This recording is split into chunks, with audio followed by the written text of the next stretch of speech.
Kailangang makalikha tayo ng makabagong pamamaraan na na applicable or alam ng makabagong henerasyon.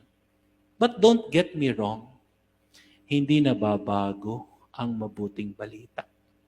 Dati na iyan. Oo, sabi ni San Agustin, late have I known you, O beauty ever ancient, ever new.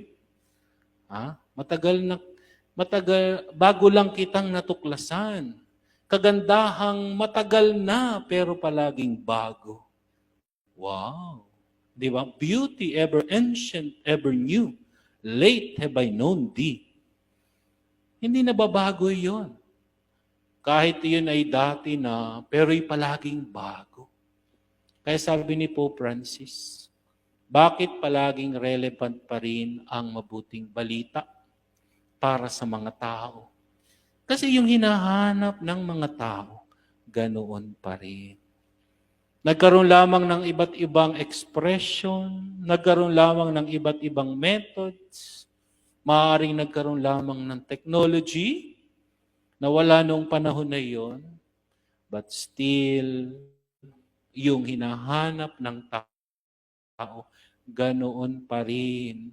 Meaning, depth, love. Hindi ba? Yun lang ang hinahanap natin. Kahulugan ng buhay, lalim ng pagkaunawa, pag-ibig,